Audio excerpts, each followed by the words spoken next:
Greetings and salutations and welcome back to Colin's Last Stand right here on YouTube. My name is Colin Moriarty and I appreciate you being here with me today. I appreciate your time. I hope you're doing very well. Today I wanted to tackle a topic that a lot of people have been asking me to talk about in some respect, and with what's been happening in the news the past week or so, I thought it would be a good time to tackle that subject. The subject at hand is global warming. And with what's been happening with the Paris Agreement and the United States withdrawal from the Paris Agreement by way of the Trump administration's decision on that, I thought I'd give my 2 cents on what I think this whole topic is all about and where my mind is on it and what I think the fundamental problem is, why we can't tackle this issue more effectively. I think I just said this issue, but I meant this issue. This issue more effectively. The idea of global warming, the idea that there's this kind of ecological disaster, this climate disaster that's going to engulf the earth, it's a serious issue. And the fact of the matter is it's pertinent and important that we talk about it, honestly, and that we take honest stock of where the scenarios are right now, where the scholarship is right now, where the skepticism is right now and all of that. But from my personal standpoint, I think that global warming is obviously real. It's demonstrably real. I think that it's at least partially, if not likely, almost entirely, if not entirely caused this time around by man, by CO2 emissions, by our industry, our use of fossil fuels and all of that. I think that that's pretty much the consensus. But for some reason, this is so contentious. This idea that we are having this adverse effect on our planet is somehow people are so hesitant to deal with it. People don't want to deal with the problem at hand. And I kind of understand why that is as well. But I think we have to start from a foundational point, a point of agreement, that this is really happening, that there seems to be no real resistance to this in major scientific enclaves, and that the assumption that you or I should be able to understand the science behind it, I think in itself is very presumptuous. When I call the dishwasher repairman to fix the engine in the dishwasher, there's something wrong in there. I don't go to him and watch his work and be like, I don't understand how you're fixing this. This doesn't make any sense to me at all. This can't be real. There's no, this is voodoo, this is fake. Well, no, he's doing his work. He's fixing the dishwasher. That's his expertise. And I trust the dishwasher repairman to know what he's doing. Just like I trust the musician to be able to make music and the artist to be able to paint or make his or her art, or the teacher to teach, or the climate scientists in their various disciplines to be able to work together and put out this science, this compelling science that shows us, yes, this is happening. Yes, this is real. So let's start right there. Sea levels are rising. Temperatures around the globe are rising. The ice sheets and the snow cover are lessening. The oceans are getting warmer and they're getting more acidic. And again, scientists pretty conclusively say this has to do with fossil fuel use and humans' effect on the environment. There's billions of us, many billions of us on this planet now. So is it a huge surprise that we'd be having some sort of adverse effect? The first species that we know of in Earth's history that has completely outsmarted evolution, that has taken over the entire planet, that lives or can live in some conceivable way on every inch of the planet. It's not that wild to think that, wow, this wasn't meant to happen, or Mother Nature, as it were, didn't intend on this happening, and so things are a little out of whack and out of balance. Why is that such a controversial thing to say? Well, the good news is that for most people, it's not controversial. See, when I see crazy stats like that every single year in the last 4 decades, the average temperature on the planet has been higher than the average temperature throughout the 100 years in the 20th century. That's a fucking amazing stat. When I see stats that say 16 of the 17 hottest years on record have happened this century, it's a pretty incredible statistic. And when I see that last year, 2016, was the warmest year on record, and that if you break it down month by month, months of 2016 were the hottest individual months on record. So the hottest January on record, the hottest March on record. There's something going on. Global systems are very complicated. I, as you know, am no scientist. I don't presume to understand the underlying science behind this any more than I understand the underlying science in many ways behind my beloved space travel. But nonetheless, smarter people than me, much smarter, much more educated than both you and me, are doing this work on behalf of the planet, and we should probably listen to them. I don't understand what their agenda could possibly be other than to help us, and I don't understand why we wouldn't want to listen to people that study these things, just like we listen to all other disciplines to help us in ways that we need it. It's really a great affront in a way, the global warming denial or the global warming skepticism, the not healthy skepticism, but the wider skeptical kind of community. It's really disrespectful to learned people that do this hard work, and it's anti-intellectual. It's basically akin to a conspiracy theory at this point. It's like saying man never walked on the moon. It's ridiculous. But I want to pivot. I want to pivot away from all of that because this isn't supposed to be a preachy video. There's plenty of those online. It's not supposed to be one of these holier than thou videos, chastising you for not believing. It's actually quite the opposite. It's to say that even though the science looks clear to me, even though I think the science is somewhat conclusive, there's something amiss in the way we talk about this issue, and I think that there are two predictable ways that people are hesitant to believe it, and those reasons behind those reasons, as it were, are worth examining. The Paris Agreement is neither here nor there for me. I actually think people were making too big of a deal about the Paris Agreement. Everyone's like, every country in the world, but whatever, whoever, Syria is involved in this. Shouldn't we be involved in this? Even North Korea is involved in it. Obviously, the big CO2 emitters alongside the United States, like China and India, are in on it. Why wouldn't we be in on it? And I agree. I mean, it's kind of weird that we left. I thought it was strange, specifically because it's a completely toothless and arbitrary agreement that's way more show than it is anything else. And so I don't understand why we wouldn't stay in it. There's no enforcement mechanism. You can kind of just make up your own rules as you go along. I think it was just a stupid political error to get out. And it's kind of strange to see people like Emmanuel Macron over in France talking about how, oh, invite our climate scientists, our American climate scientists to go help them. With all due respect, President Macron, you have a massive unemployment problem in France, so bringing in more immigrants from the United States, probably not the smartest idea, but I digress. See, I think the issue here is actually quite simple. Now, the problems are complex, obviously, way above my pay grade, way above most of our pay grades, I would say. But there are predictable issues that need to be dealt with, because this has become a battle of extremes. And we need to have a more moderate and reasonable approach to this problem, but we also have to have a more reasonable and moderate approach to explaining the problem and to understand that our limitations should be involved in this conversation, especially on the part of scientists. I think scientists in this argument, in many arguments, but in this argument specifically, they feel like they have a lot invested in it, and they have a lot invested in never being wrong. And that brings us to a problem, because I think scientists have a great grasp, a fundamentally, foundationally great grasp on what's happening. They have a great grasp on why it's happening. They have a great grasp on how it's happening. But the problem in this argument is that they don't have a good grasp on when it's happening or when it's going to happen. By that I mean these predictions over many decades. You can go and read them. There's a ton of them. These predictions that are just wildly wrong over and over again. Even the seminal documentary, the Al Gore documentary from 2006, An Inconvenient Truth, made predictions over the next 10 years. So by 2016, they were wrong. They were just wrong. Now, when this happens over and over again, people tune you out and they stop listening to you entirely. I mean, how many times will a person say something to you and that doesn't come true, or you can't see any demonstration of it around you before you're like, it's not a big deal. See, I don't think it's people looking at the situation and saying to themselves, global warming isn't real, this isn't a problem. I think what they're saying is, it's not as imminent as everyone's making it out to be. And whether or not that's true, they have every right to be skeptical on this front because they've been told these things over and over again. It's similar to like all of the prognostications around Earth Day in 1970 that were just wildly off. We were going to run out of food, that we were going to have all these issues, overpopulation, all these kind of things. It's just not true, right? Or predictions around peak oil. I mean, 100 years ago, people were saying that we were going to reach peak oil. We have not reached peak oil yet. It's always taking the argument one step too far. And I think it's incredibly injurious to the global warming argument. And that makes me sad because I believe that this is a problem. I believe that this is a problem that we need to deal with, that we need to stem. And I think that that's one of the major things that I don't see brought up very often. We get the what, we get the how, we get the why, but man, the when. Some of these models, totally wrong. Some of these predictors, totally wrong.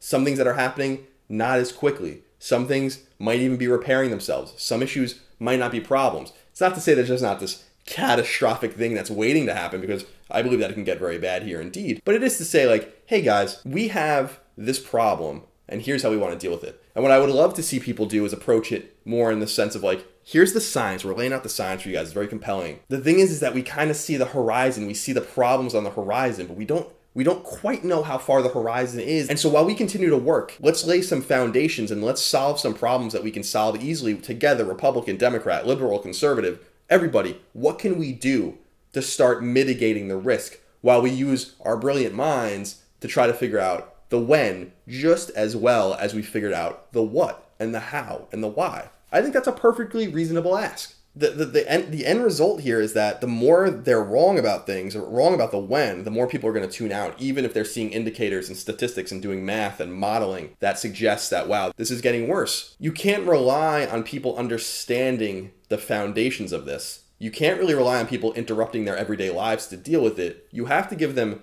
spoon-fed things that they can understand and wrap their heads around in a very minimal way over time so that they change. I think a great example of this actually is recycling. I remember when I was a kid on Long Island in the late 80s or early 90s, we got these bins. They were called Kirby. It had like this like mascot, this red mascot. It was a big deal. I remember my family, you know, people were recycling and all of that for a long time, but this was the first time the town got involved. You weren't just throwing your cans in the garbage. You didn't have to go bring the bottles to the supermarket, whatever. And I remember that being somewhat revolutionary. Everyone was learning like what the little triangle symbol with the 1 and the 2, like you recycle the ones with the 1 and the 2, but the 5 and the 6. I remember all that. Now think about it today. Just think about that happened. It was like a seed was set. They were putting garbage cans out to give you an option to recycle or throw garbage away. You know, then in the workplace, at the local arena when you're seeing a sporting event or whatever. And then slowly, now you just recycle, right? You just do it. You get it. Because it wasn't very pushy. It wasn't ridiculous. Like, if we don't recycle aluminum, the world's going to end tomorrow. It was saying like, this is an environmental issue, just like the ozone layer that we had to deal with, just like the deforestation issues that we've had to deal with in the past. We have to wrap our arms around this and make sure that it doesn't get any worse. Let's start small and end up big. And I think we've gotten there. Everyone recycles now. Recycling is a massive industry, and it's been very, very effective in affecting change. So again, I think that's one of the big issues is start small, inject some reason into the argument, and just admit that you don't understand everything. It's okay to tell the dullards out there, listen, you don't understand this any more than you understand how an electron goes around an atom, any more than I understand anything that people tell me in terms of science or a million other things. We just know how it works. I don't need to know how the mechanic takes apart and puts back the car engine. He can do it. He can make it run better. He gets it. Just like I get this and you get that. That's why we all specialize and try to master different things. So we should give deference to the scientists, but they need to acknowledge that they don't have all the answers either. And a big part of that is also understanding that the Earth is a complicated thing with complicated systems that often take many millions of years to do their thing. So when people have reasonable questions about that, instead of shutting them down as anti-intellectual, you have to answer them in a more honest way. And part of that is saying like, I don't know. There's nothing wrong with I don't know. It's actually a very powerful statement because it says like, I don't know, but hopefully you're working to figure that out. You had the year without a summer in 1815, which was because of a volcanic eruption. Volcanic eruptions throughout history, and even, you know, collisions with comets and asteroids that create impact winters and volcanic winters and things that drastically change the temperature on the planet, sometimes for elongated periods of time. Other times, like with some ice ages and other just geological events and all of these kinds of things, these changes can take lots of time. So patiently explaining to people why there's only a little bit of time to deal with this, I think will be very effective without making it seem like the catastrophe is tomorrow. Because it's not unreasonable for a person to look out the window or have experiences over many years, say a decade, and be like, doesn't seem like anything's really changing here. We were told in the 80s and 90s that New York City would be underwater, that Miami would be underwater. But hey, look at New Orleans. And look at Miami, and pay attention to Long Island and New York City. Because these places are in trouble. The trouble is just not as imminent as everyone made it to be. And that's a problem when you're trying to get people out of your cause. So moderate approaches to this, I think, is going to be key and to get more people on board. The other prong represents the solutions to the global warming problem, the global warming epidemic. And again, this is where you need moderate approaches and you need reasonable approaches. Yes, oil is a major issue in terms of global warming, and we have to figure this out. But in a century's time, we're still going to be using oil. That's just a fact. We have to stop using so much of it. We have to figure out other ways to fuel our electricity, to fuel our cars, to fuel all these kinds of things, our power plants, whatever the case might be. There's no doubt about that. But suggesting absurd solutions that affect people right now in the main is actually hurtful to the cause. Shutting down coal plants is not the solution. The solution is to make something so cheap, an alternative so cheap, that mining coal doesn't make you any more money. There are people that rely on that stuff now. And yes, maybe the next big job boom in the United States will be for green energy. That would be fantastic. But you got to get there organically. Let the market kind of work itself out. And if you want to put your thumb on the scale a little bit here, I have no problem with massive tax incentives for green energy innovators and green energy initiatives. I have no problem with the government giving someone a tax break for buying a Prius or putting solar panels on their house, whatever the case might be. There should be little carrots on the end of the stick to get people involved in doing the right things. But let's not forget that there are real lives and real families caught in the crosshair, not through any fault of their own, that find themselves the losers of this kind of thing. So saying things like we should cut oil drastically is just stupid. You can cut oil a little bit because that's reasonable. Going around slashing jobs arbitrarily from the safety of a think tank or a national capital, where you don't have to worry about putting food on your table because you're a coal miner or you're working an oil rig or something like that, or you want to build the pipeline that goes from Canada to the Gulf of Mexico to bring some of that crude oil down, that's just ridiculous too.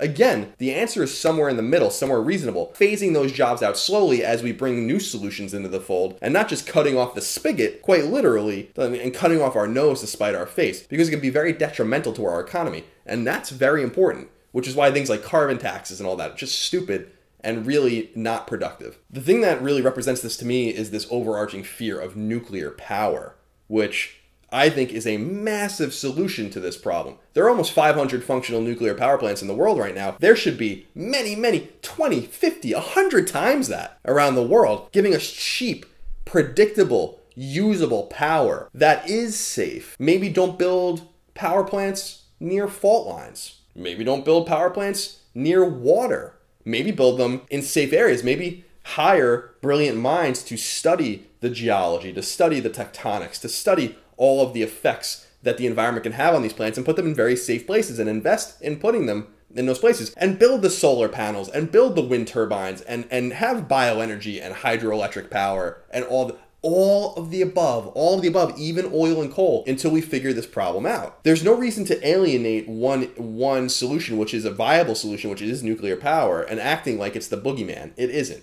There have been some problems with nuclear power plants, both recently and in the past, both in the United States and elsewhere, but there are many countries in the world that are heavily nuclear powered and they're perfectly fine. When we look at something like Chernobyl, we're talking about the fucking Soviets and the Soviet science and some issues and problems that were made there. When we talk about Fukushima, the power plant didn't fail. The wall that was supposed to protect it from tsunamis failed. So we have to keep everything in focus and figure out how can we be solutions oriented? How can we get everyone involved? How can we get all the brilliant minds involved to figure this problem out? And that all of the above solution, I really do believe, is going to be a great thing for us by throwing nuclear power into it, by even chasing kind of pipe dreams like clean coal or whatever it might be, natural gas and all of these kinds of things. But let's get everything involved and see what the best solution is, because we might not know about it yet. We might not understand it yet. And the market will dictate this. When wind power and solar power and nuclear power and all these things make a lot of things cheaper, there will be no need to use oil anymore. You won't have to wean anyone off of it. There just won't be any reason to have it anymore.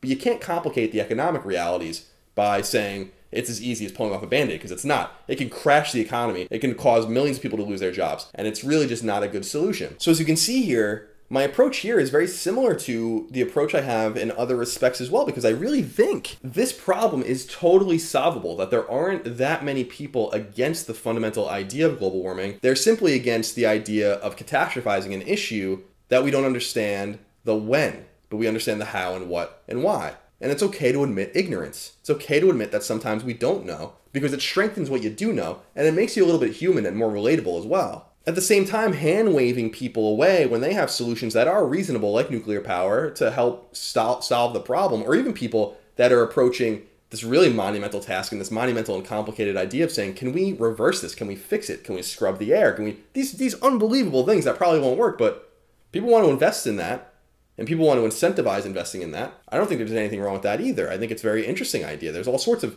novel ways that we can try to stem this tide. Why not try to do all of it? If the solution is to solve the problem, then certainly you shouldn't have a problem with people trying to solve it in many ways. It's actually going to make the problem more solvable. So yeah, nuclear, solar, wind, hydroelectric, geothermal, whatever the case might be. Let's investigate all of it. It's going to be a fascinating race to figure this out from an economic, from a scientific, from a practical, from all these different standpoints. And again, minds way smarter than mine are going to be responsible for doing so. So there's my little take on global warming and how I think we can solve it, which is being reasonable and being honest. The problem to me is real.